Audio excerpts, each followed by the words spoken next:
like it's okay. And like one of the elders said, he said, you know, Will Smith is in his complete right as a man to put that damn bitch and that damn nigger to death. He's within his rights to be able to do that. But if they did that, they put him in jail. And this is the hypocrisy of these people, because they go to other people's countries and they kill thousands of people, and yet there's no tribunal to hold them accountable for the people that they've killed, because this place is a complete contradiction of the so-called laws that they so-called established. These people are damn demons, man.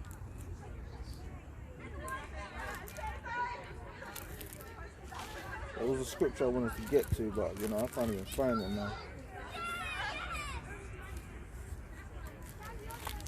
This is 2 Corinthians. Oh, these bugs be getting at me hard. This is 2 Corinthians chapter 6 verse 3.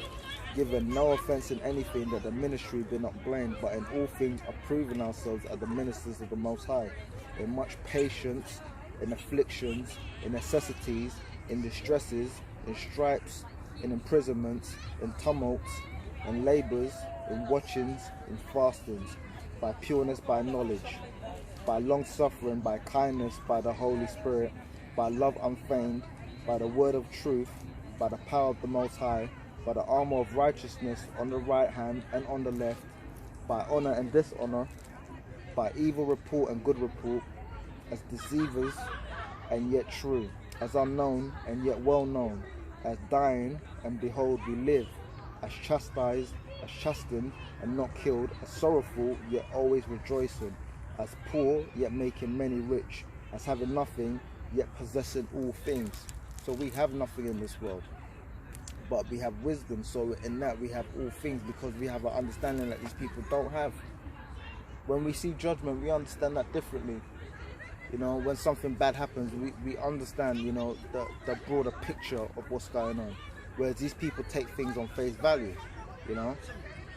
That's why, wow, when they see these politicians coming on TV talking about they're going to lower the taxes for this year, you know, people lose their damn minds. But we see beyond that, and we know that these people are just nothing but damn liars. But these people fall for it all the damn time, man.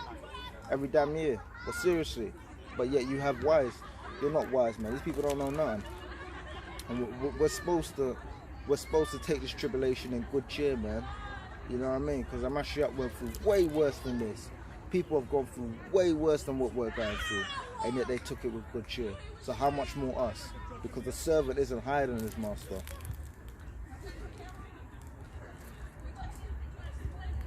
And this is John 10, first chapter. Verily, no. This is John, Salat. This is John 9, verse 41. And Yahweh Shai said unto them, if ye were blind, ye should have no sin. But now ye say, we see, therefore your sin remaineth. So while you're out in the world and you're doing whatever foolishness you're doing, you know, you kind of have a cloak for your sin. When you come to this word and you understand the difference between right and wrong, you know, it's like this knowledge is like biting the apple all over again. You get to see what's right and what's wrong, because this world doesn't tell you what's right and what's wrong. It tells you it's okay to steal from other people and live in their damn homeland, you know, like it belongs to you. Because these people don't see what they don't perceive it as it being evil. Because they'll sit there and they'll say there's no such thing as racism, and in the next breath they're talking about how their people are going to Australia. Like, is that your homeland? What the hell is your people doing in Australia? If racism doesn't exist, how come you're allowed to have a higher standard of living in somebody else's homeland than they are? It makes no damn sense. But it makes sense to these people because they're out their damn minds.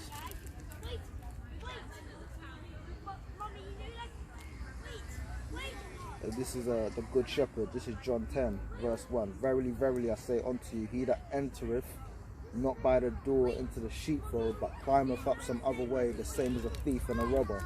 But he that entereth in by the door is a shepherd of the sheep.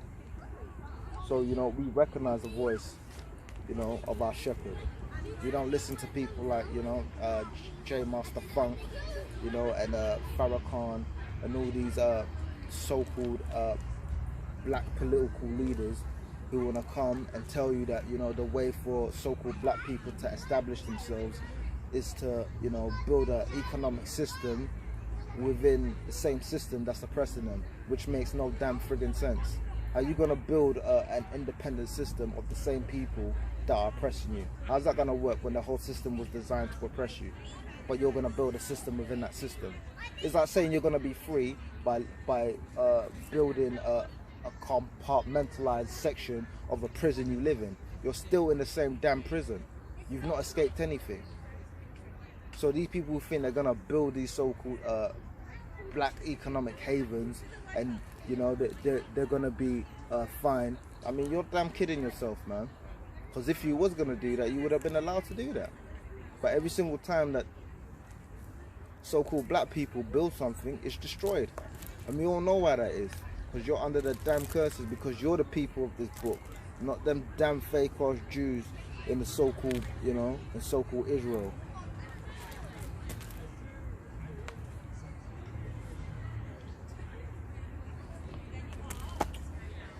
Man, these flies are hella attacking me, man. And this is Psalms 137, verse 3. For their day that carried us away captive required of us a song, and they that wasted us required of us mirth, saying, sing us one of the songs in Zion. So these people have you in captivity, and they expect you to be damn near Mary Poppins about the whole situation. They expect you to have a big smile on your face, even when you have to wake up at 6 a.m. in the morning and go work for some damn heathen who doesn't even understand righteousness and understand judgment, because you be telling dude how to do his job properly, and then he be getting an attitude with you and talking about something that has nothing to do with the thing that you're talking about in the first place. You know, this is Psalms. Again, this is Psalms 137, verse 8. O daughter of Babylon, who art to be destroyed, happy shall he be that rewardeth thee as thou hast served us. Happy shall he be that taketh and dasheth thy little ones against the stones. You know, which goes into the whole thing of reaping what you sow. Because I'm going to be completely ecstatic when I see this place damn near burn with fire, man. This is Psalms 138, verse 7. Though I walk in the midst of trouble, thou wilt revive me. Thou shalt stretch forth thine hand against the wrath of my enemies, and thy right hand shall save me. So we're not bothered about what these people are doing, man.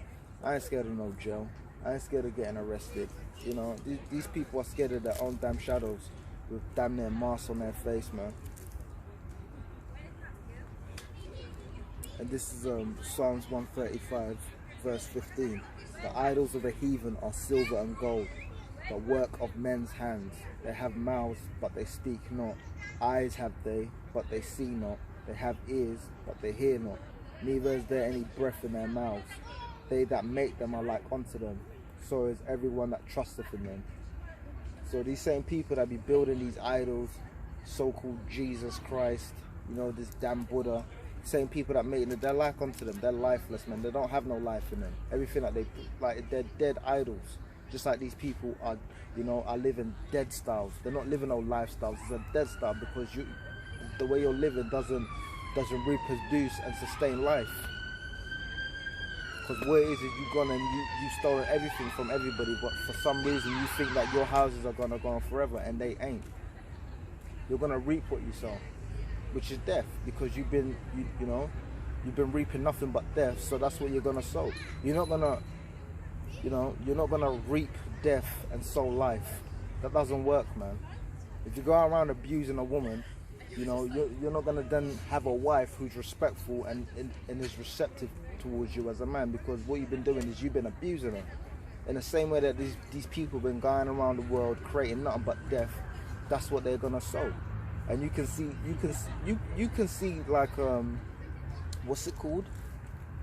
Like you can see the beginnings of it all during this whole crisis, you know, and you can see how people are gonna respond, because this crisis wasn't even that bad, you know what I mean? And people are running out buying toilet paper. Like they was gonna eat toilet paper soup. What was you gonna do with all that toilet paper? But that's what they did. That's the first thing that they did when they realized, oh, you know, things are gonna get bad. They're gonna shut down stores. and they run out and they bought all this toilet paper. What for? You had all these old people who were going into the stores who couldn't even get what they wanted because people were panic buying. So can you imagine if a real situation actually happened?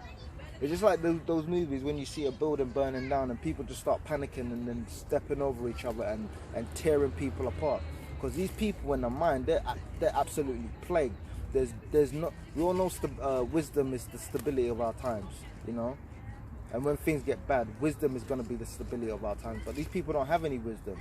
So when things really get bad, what they're going to be doing is tearing each other apart and turning on each other. Because these people don't have no morals. You know, they're not righteous, they're not holy, they're not anything other than a bunch of, you know, sacrilegious friggin' heathens, man, who trust in their own understanding and think that they're gonna reach some glory friggin' field talking about heaven and hell. You know what I mean? Like, you're not gonna have to reap what you sow, which is just complete wickedness, man. Because you have to be a real wicked person to feel like there's not gonna be any repercussions to the things that you do. So you go around just committing the most atrocious acts and thinking that you're good for it and you're going to be blessed and you have to be warped in the mind to think that you can do all of that stuff and not have to, you know, reap what you sow. You know, and I'm gonna finish off here in Psalms. This is Psalms 86, verse 17. Show me a token for good, that they which hate me may see it and be ashamed. You know. So we're out here, we're doing our videos, you know, we're acting in accordance to the will of the Most High, you know, and these people laugh and scoff and scorn at us. So we're asking the Most High to show us a token for good, and He's gonna, you know, the Most High sworn by His own name, you know, and nothing that He says is a contradiction. Nothing that He says is not gonna come true, and He's gonna show us a token when He actually brings this place down, because these people, like, it actually boggles the mind how these people can